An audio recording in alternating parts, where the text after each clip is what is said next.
Hi, I'm Gretchen, and I can't recommend Jamie and Set for Life Insurance more highly. If you're a medical resident, there's something you should check before graduation.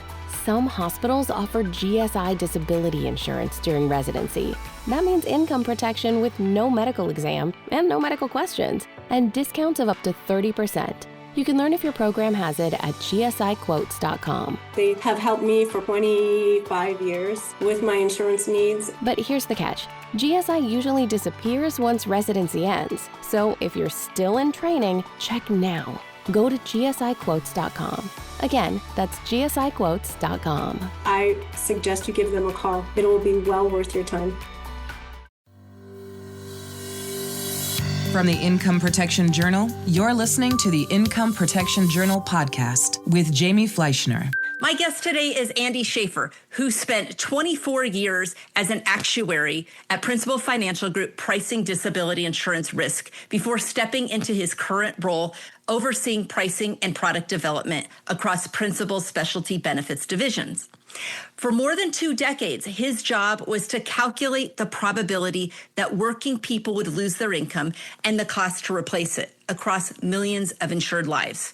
Today, we're going to talk about what that vantage point taught him, what most employees still misunderstand about workplace benefits, and why Principal is leaning into income protection education.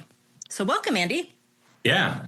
Well, thank you. Thanks for having me, Jamie. Sure. It's great to have you here. So you've spent your entire 28 years at Principal Financial Group, starting in 1998. So what first drew you to work in this area, pricing insurance risk? Yeah. So, well, if I'm being honest, I was always really good at math growing up, right? My dad was a high school math teacher, so that's a big part of it. And so actuarial science is something that I encountered or discovered when I was in college. And then upon graduating, I met the Principal Financial Group, came here. And as you noted, I've been here my entire professional career. So for me, it's an area of interest and something that lines up really well with what I think I'm good at least, Jamie. So, but yeah, that's kind of where my interest came from and kind of how I discovered the Principal Financial Group. Is it what you expected, like when you were in college and you heard, here's what actuaries do? Is this something, did it sort of meet your expectations, or is it different than what you expected? I don't know I think everybody has some sort of preconceived notion of what corporate America is going to look like when you're in college. And I don't know, it's been so long since I was in college, right? Do I remember did it meet my expectations? Probably, right? And I say that now that I've been doing this for 28 years, but yeah, I think it's right along the lines of what I expected with I guess the benefit of hindsight now. So for somebody who's never even met an actuary or doesn't even know what an actuary does, can you describe in plain language, what does an actuary actually do on a day-to-day basis? Yeah. So really, you can think of what actuaries do.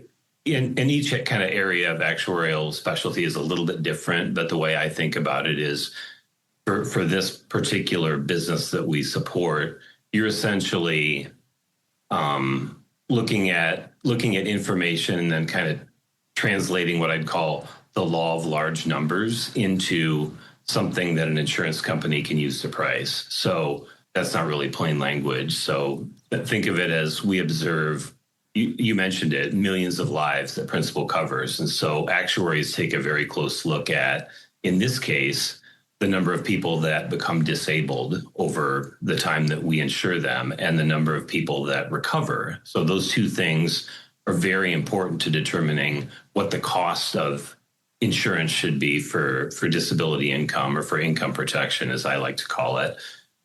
So you look at incidence rates, you look at recovery rates, you look at interest rates, and then those things are big drivers into how much you charge for insurance. And that's really what actuaries do. They determine how much insurance should cost. So I've seen some changes. I've been doing this also 3 decades, and maybe you can tell me from an actuarial standpoint, are there certain risks that have changed in the income protection field? So for example, I've noticed when I first started, there was no such thing as a mental nervous limitation. Right. That seems to be new. For a while, we had unisex rates. Now it's only male, female. Have you noticed changes of things happening in society that have changed income protection risk? I mean, the biggest thing that happened relatively recently that changed the risk profile was the pandemic, right? We all lived through it. We all spent, months, years at home working, trying to stay away from each other. And on the backside of that now, what we as income protection carriers or disability insurance carriers are trying to figure out, and what the actuaries are trying to figure out, is what should the cost of the insurance be going forward? So if you think about the world we live in now, what you and I are doing right now, Jamie, right? We don't have to get together to have this conversation. We can do it virtually, right? The same is true for the way people work. And a lot of our listeners, I'm sure, work in a hybrid environment or don't go into the office anymore.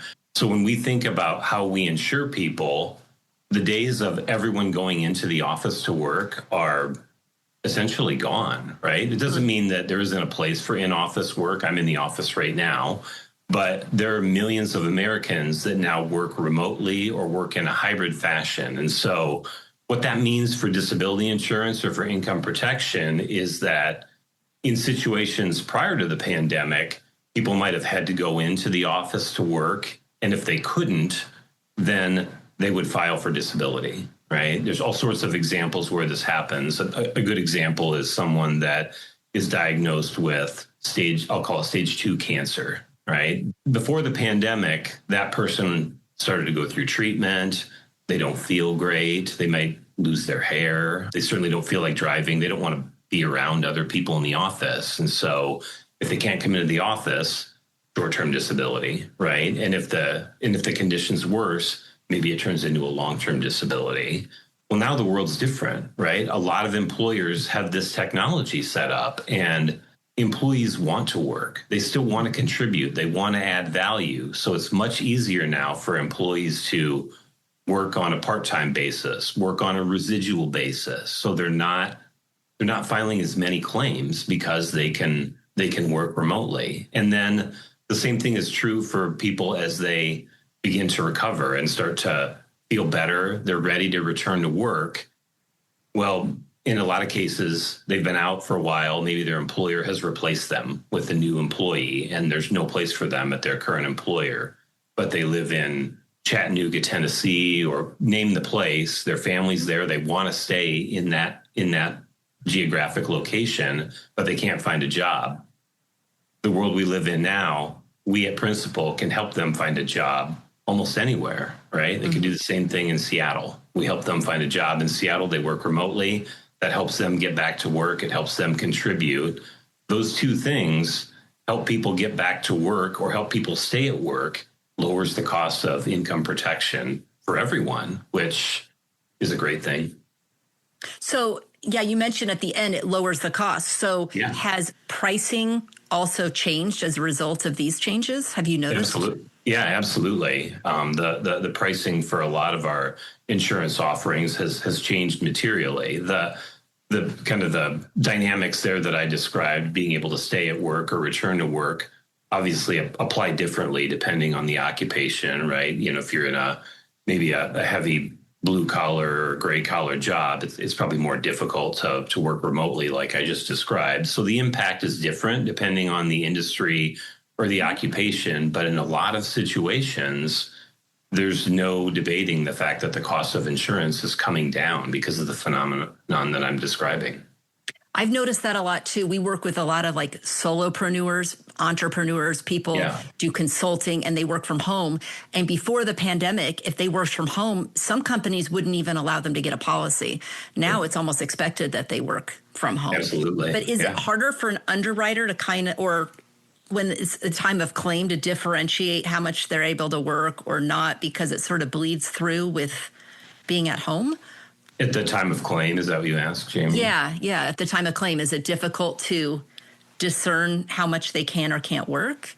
Yeah, I mean, the policies generally trigger, the claim triggers off from accident or sickness, right? So we're generally looking to see if people are if they can't work due to accident or sickness. So using that initial lens, I don't think the claim evaluation is that much different, right? But as you know, there are also provisions in the contract that look at how much of your income is lost or how much of your income you can't earn anymore. And so that does become a bit more challenging. And then from the insurance company perspective, you had mentioned helping them find a job in Seattle or those types of things. Are the insurance companies more likely to try to make sure the person is getting back to work or help them get back to work? Has that changed?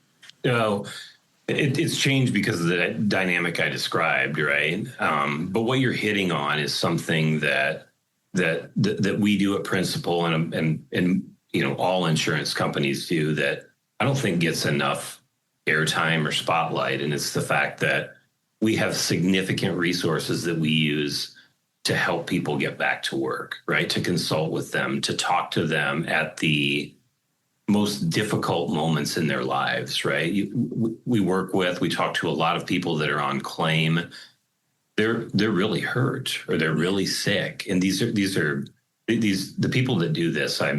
I could never do it, Jamie, right? Like they're so good at this. They're so empathetic, the way that they talk to our customers, our claimants, that they help them. And so it's something that when I watch it, when I see it, when I've seen it over the course of my career, I'm really proud that we have people that can do that can help people get back to work in different ways. And this has opened up the playbook for them, right? Yeah. Now there's more options to help them so that they can help more and more people get back to work, live meaningful lives, contribute in the way that they know they can. Can you think of a specific or an example or an instance or a story of when this happened? I mean, we hear a lot of stories about this from our claimants, and it comes in the form of just the thanks that we get for being there. It starts with just being there to listen to them, to check in on them, to see how they're doing. And then that, if it works and if it works well, people thanking us for helping them get back to work. In some cases, we're rehabilitating them to work in a different occupation, right? Mm-hmm. Something might have happened to them physically or cognitively that does not allow them to work in the occupation they were in previously. And I think in a lot of cases, without the support that Principal provides or that other insurance companies provide, it's really difficult for an individual to figure out what's going to be next for them. We are totally here for them to help them through that, figure out what the next thing in their life is going to be. And that's what our return to work specialists here at Principal excel at doing. Yeah, I have a client. I talked to her just last week. She was in a really bad accident and she had a Principal policy and they were so helpful and so compassionate. She was so grateful. She's in her mid-40s and she told me, I can't tell you how many times I wanted to drop this policy. It was expensive. I'm so glad I didn't because her type of injury was just so traumatic that she can't go back to her job. I'm glad she didn't, right? I'm glad she kept it. That's a great story, Jamie. A lot of the stories that I've heard over the years tend to revolve around people that it's not just them, right? There's a family around them. They have a spouse, they have children, they have people that are depending on them. And, it's already, you're already feeling like you're in dire straits when you become disabled. But when you have a whole family unit or people that are counting on your income to support them, it can be really scary. And so the thanks, the accolades that we get oftentimes come from, wow, you helped save my family, right? See, what I find so interesting talking to you is, what I find so interesting talking to you is you're typically, behind a desk or behind a computer working on the numbers, but you really see that human element for what you do and the difference that it makes for people.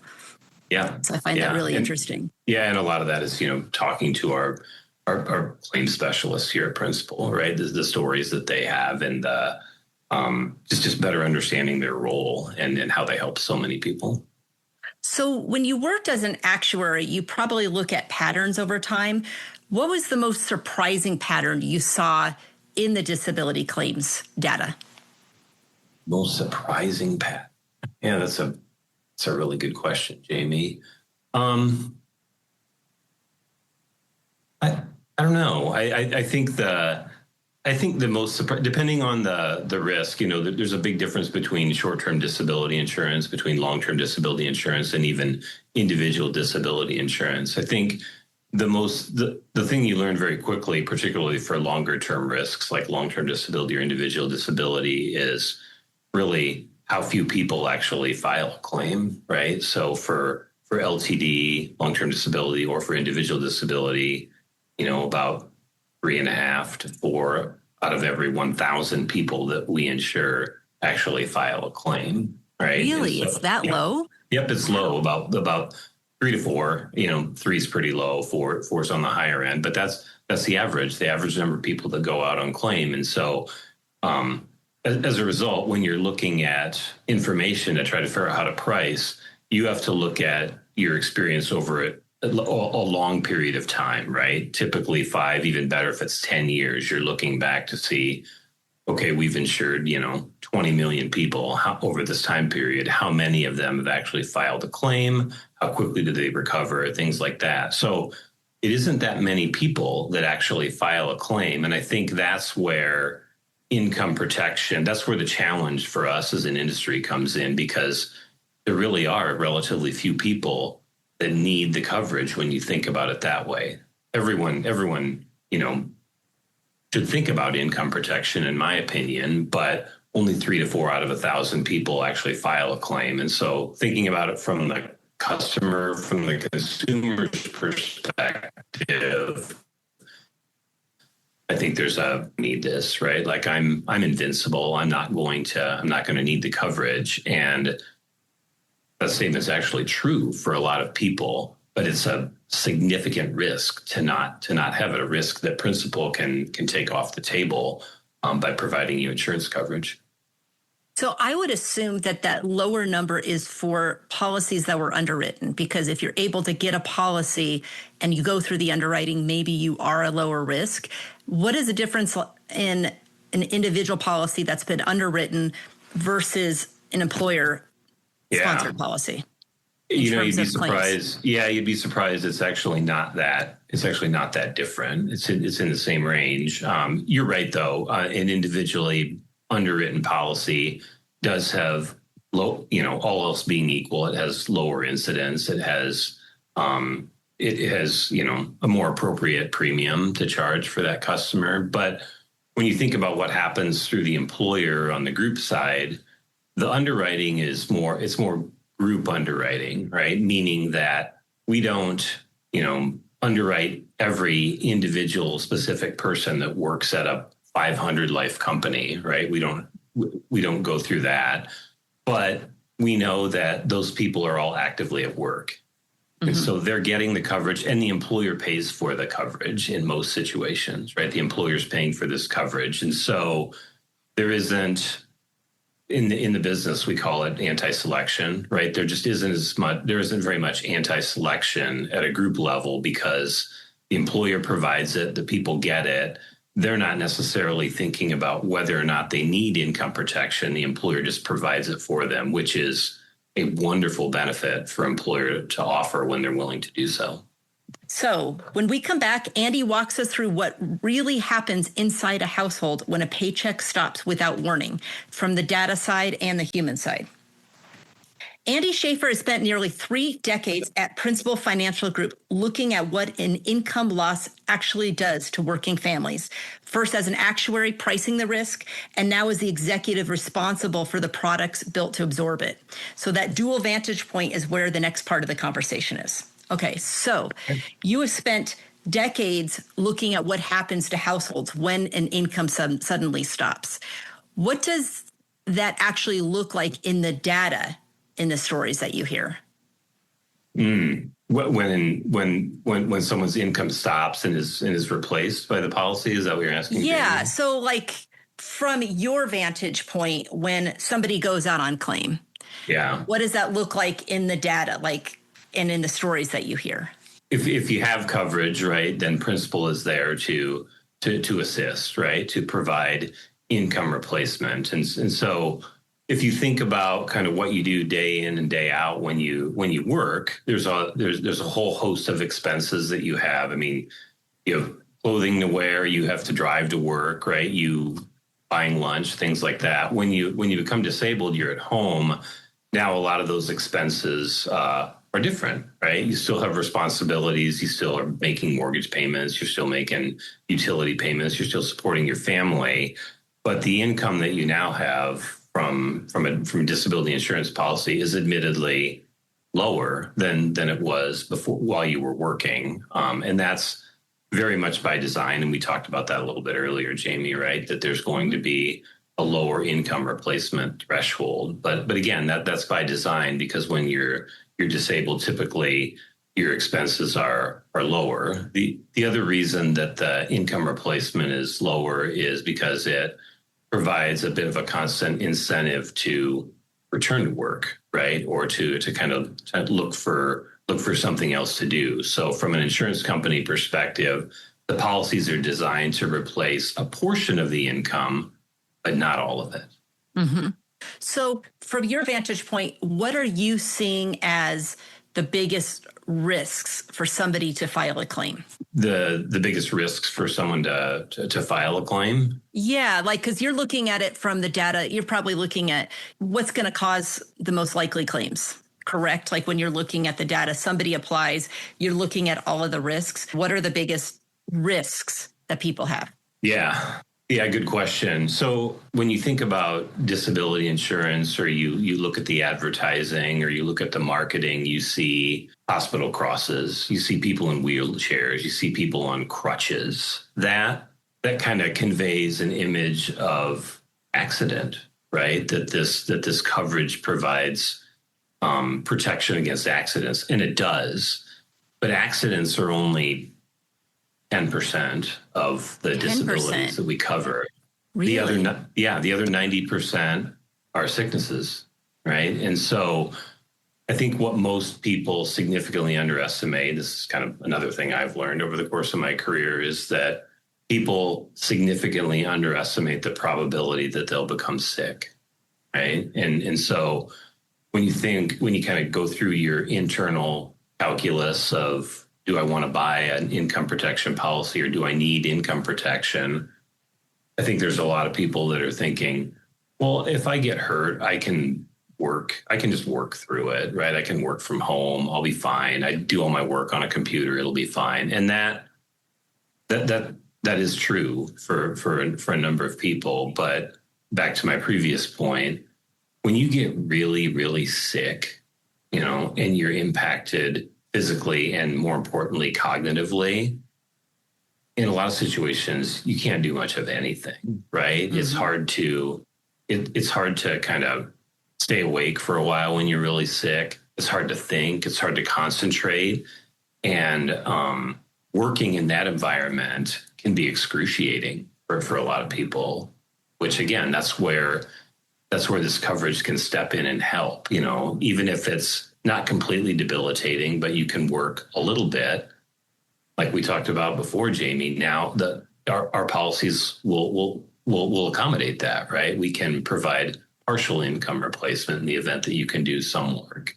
So that's, to get back to your question, I think that's the part that I think most Americans underestimate, is the probability that they're going to become really sick, especially as they get older. Right. As you get older, you get into your 50s, the incidence of sickness, or of, we call it a musculoskeletal disability, but it typically involves something, physically, that the impacts of old age, right? Mm-hmm. Like those can become disabling events as well that are, are they an accident or a sickness, or somewhere in the middle, right? But it's father time kind of catching up with you, and you can't do the things that you could do when you were 25. Do you think advances in medicine are impacting this? So, for instance, something that might have just, years ago, maybe you would have just died if you were diagnosed with something. Now it keeps you alive. Does that drag on a disability? Yeah, Well, absolutely. Advances in medicine are happening all the time, and wonderful advances in medicine. If I think back to 20, 25 years ago, the incidence rate, or I'll call it the cost of insurance related to cancer, was a lot different than it is now, right? It's significant advances in cancer research have helped people live longer, have helped people combat the impacts of cancer. And we see that in our data too, right? Like cancer is still, it's still a big deal, right? And when someone gets cancer, it's a terrible outcome for that individual. But modern medicine has helped so many people that are battling cancer. Yeah. Yeah. So one of my questions is related, the big topic right now is AI, and you work in data and, working with numbers. How is AI going to impact the disability insurance world? And get out your crystal ball here, right? And figure out what's going on. I'm curious from your perspective. Yeah. I think you can read a lot of things out there about AI that are scary or fairly draconian, right? Like it's going to take away all these jobs. It's going to, cause all these people to be out of work, all these white collar employees that did these things. There won't be any place for them going forward. And, on the margins, that will probably happen in some spots. But from my perspective, Jamie, what I think is going to happen, and we're starting to see it already, is that these AI tools, these AI solutions will just become more a part of how we work day in and day out, right? So think about, 30 years ago, there was no internet, right? And people had jobs. And now when we work, using the internet is just a part of how we work. Same thing with our phones, right? Now everybody's phone is a small, powerful computer, or it's a personal world atlas, right? You've got a world atlas in your pocket all the time, which is amazing. That technology wasn't here in the past. And now we use it day in and day out. Did it take away jobs? I'm still working, right? People are still working. It just changed the way that we work. I think the same is and will be true for AI. And it will just help all of us work smarter, help all of us work more effectively, more efficiently over time. And so, it'll change the way that we work. And there will be some jobs that don't exist in the future, but I think it'll be gradual over time, and the way that we work will change, and the jobs that exist today that don't exist in the future will become something different. Do you think AI will take over some of the actuarial work, just crunching the data, or will it change the way that you work? I think like a lot of occupations, it'll help actuaries become much more efficient, right? It'll help them. Actuaries excel at analyzing extremely large volumes of data very quickly, and these tools help make that happen even faster. So, which is, if I'm thinking about it, that's a great outcome for a consumer, because from a consumer's perspective, now we can more appropriately reflect the cost of the true cost of insurance more rapidly to the customer, right? Like as things are improving, we can bring down the cost of insurance. As things are deteriorating, we would increase the cost of insurance slightly.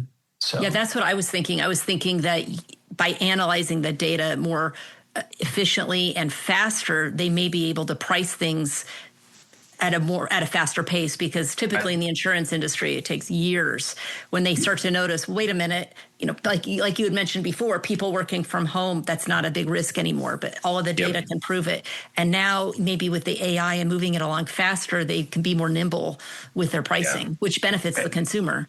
Absolutely. And it helps us identify trends much more quickly, right? Trends in the data that we're seeing, or things that are emerging, or things that are improving. Then we can reflect that in the cost of insurance much more rapidly. Yeah. Yep. Okay, so now we're going to kind of switch gears. So Principal joined the Council for Disability Insurance Awareness last November, the CDIA. Yep. Are you familiar with that? And what did joining that represent for you personally beyond the company announcement? Yeah. The Council for Disability Income Awareness is the organization. Their website is www.thecdia.org. Yes, I'm very familiar with the organization. Principal is a member. We joined the Council for Disability Income Awareness in October of last year. We're a member of this organization. So are a number of our competitors. So are a number of the reinsurers in the marketplace, consulting firms, brokerage firms, GAs. There's a whole bunch of members, companies that are part of the CDIA. I serve on the board of the CDIA to represent Principal. And the organization is devoted to simply providing an unbiased source of education for millions of Americans to learn more about income protection, how it works, what it can do for you, the importance of income protection. And so I'm pretty excited, pretty proud that Principal's a member of this organization. As a member, we're lending our thought leadership, we're lending our voice to this organization to try to help make the educational message that's coming out from the CDIA as effective as it can be. So for those of you listening, this is a great place to learn more about income protection in a way that is designed to be unbiased. It doesn't promote any one particular insurance company, any one particular solution. It's education for all. And I think that's something kind of special about the insurance industry, where people from all different companies and competitors, they all work together to really help the consumer. So it's not seen as contentious or anything. Everybody has a mission to help spread the knowledge and spread the awareness. Yeah. Well, I mean, hey, I want more and more people to buy our policies, to buy our income protection, to buy our disability insurance. But there are plenty of other solutions out there that can meet the needs of Americans. And if you're doing that to protect yourself and take the risk of loss of income off the table, that is a great thing. So your research shows that 40% of Gen Z workers report a lack of benefits education. So if you had 5 minutes with a room full of 25-year-olds, what would you tell them about protecting their income? No, boy, this is tough, right? Kind of you're getting back to the point I made earlier about, especially when you're in your 20s, there's a air of invincibility that comes with where you're at in life, right? And so there is a really good chance, probably I think 1 in 4 is the number that the industry puts out there, 1 in 4 chance that you're going to have a disabling event occur at some point during the course of your career. And so I'd probably start with that, right? The fact that it may not feel like you need it right now, but at some point in your life, this income protection can really, really be helpful at a time when things don't feel great. And again, I realize that's hard to envision when you're 25, but that is the reality, that this could come into play at some point in your life. And purchasing protection when you're 25 is much less expensive than it is when you're purchasing it at 55. That statement is true for disability insurance. It's equally true, even more true for life insurance, right? As you become older, the chance that you become disabled or the chance that you die is much higher. The cost of insurance goes up as you age. So lock it in when you're 25, right? Would be part of my message. You're also probably a lot less likely to have any kind of health conditions. Absolutely. Keep you from getting a policy. So just to be in your 20s, just protect the insurability. So someday when you are in your 40s or 50s, when you actually need it, you have it. That's true, right? Yeah, that's true. The underwriting process that you're describing looks a lot different. In fact, if you do get to the point in your life where you are hurt or you are partially disabled, in some situations, unfortunately, you may no longer be able to purchase income protection or purchase life insurance if the risk is too high. Yeah. So what would you say to those people that just say, you know what, I have it through work, I'm taken care of? What would you say to those Gen Z? Take a close look at your policy, right? Talk to, if you're at a larger company, talk to someone in your HR department that understands the benefits that are being offered through the employer. If you're at a smaller company, you should be able to take a look at your benefit summaries, see what income replacement provides. As I mentioned before, I think the biggest surprise to a lot of people that have employer-sponsored policies, or that my employer's taking care of me when they actually file claim or when they go out on claim, is just how much lower the income replacement is than the income they got from their salary. And so is that enough, is a question that everyone should be asking themselves, or talking to your financial professional about, right? To determine if this is enough income protection. If it's not, then that's where individual disability insurance can come in, right? You can go through underwriting to provide additional income replacement. And in most situations, get your income up as high as 70% of your pre-disability earnings. So if your employer policy doesn't provide that much coverage, or if there's a maximum in place, as you mentioned before, Jamie, it can really limit your income replacement. Consider some individual disability insurance to supplement your income replacement. And I think somebody like you're more unusual, where you started at one company and stay there your whole career.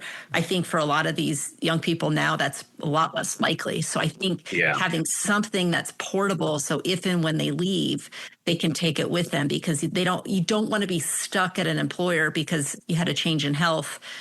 Yeah. Maybe you want to start your own business or something, but you have to stay to keep your benefits. That's a great point. Those individual disability policies will go with you wherever they're completely portable. And then I think the other part of that, for listeners or for employees that have moved from company to company, don't just assume that you have employer-sponsored income protection. Your new company may not have the benefit that your previous company did. And I know, I've seen some of those situations where people are assuming they had the same coverage they had at the prior company, and then it's not there. And that's not a great outcome either. Exactly. Okay, we're going to take one more break. So we are back with Andy Schaefer, Principal Financial Group, an Iowa actuary who spent 28 years inside the numbers behind income protection. So next, we are just going to get into just a quick round. So we're going to just ask you a bunch of different questions. Just write down the time, 44. So these are we call these sound bites. So just tell me the first thing that comes to your mind. So let me just pull this up here. I apologize. Let me just go here. All right. So Andy, you have priced risk for 24 years. Give me one number. What is the probability that a 35-year-old professional will experience a serious income interruption before they retire? It's about 1 in 4, 1 in 5. So, and then maybe just say it all in a sentence. There's about a 1 in 4 chance that a professional will have some sort of disabling condition throughout the course of their working lifetime. What is the one thing your peers inside the insurance industry get wrong about how to educate the public on income protection? We try to scare people into purchasing disability insurance instead of highlighting the benefit that comes with it and all the good that comes out of the coverage that they provide. And so we lead with too many scary statistics and numbers, and we just don't talk about what the insurance actually does. If you could put one sentence about income protection on a billboard that every working professional in America would drive past on their commute, what would it say? Oh, boy. Just a one-liner. Yeah. Well, I'm going right back to the scary stuff, right? Like, what would you do? What would you do if you were too hurt or sick to come to work? Honestly, it's probably something more along the lines of, if you can't work, what would happen to your family, right? Or what would happen to the people that you love? Could they continue their life? Because that's what's really meaningful, is the impact that it has, not just on you, but the other people in your life. Absolutely. Yeah. So what is the most uncomfortable truth about how little working professionals understand the benefits that they already have? that when the unforeseen happens, it's too late. Yeah. Right? That they don't have the protection, and then when they need it, it's too late, and there's nothing there. That's the most uncomfortable truth, and that it could be disability insurance, it could be life insurance, it could be retirement insurance, right? Like you didn't plan well enough for your retirement. All those statements are true about insurance, right? You're purchasing it for the day when you might need it, and if you don't do it and that day comes, it's too late. I know it's interesting how a lot of people find out about their insurance policies. That's when they get their lesson in insurance, is when they need it. So right. As opposed to prior. So. Right. So, Andy, thank you so much for all of the clarity and candor. Listeners, that was Andy Schaefer of Principal Financial Group, a 24-year actuary turned executive who has spent his career thinking about the math and the human reality of what happens when a paycheck stops. So the takeaway worth sitting with is that gap between what the employees have access to and what they actually understand is usually wider than they realize. And closing it starts with one honest look at the benefit package that they already have in front of him. So, Andy, I really appreciate you coming on. And like I said, I find what's so fascinating is somebody who sits and, looks at numbers all day is actually looking at the human element and the importance of what happens when somebody actually files a claim. And I think that's really unique and special. So Thank you so much. I really appreciate it. Thanks, Jamie. Thank you so much for having me on. Absolutely. From the Income Protection Journal, you've been listening to the Income Protection Journal podcast with Jamie Fleischner.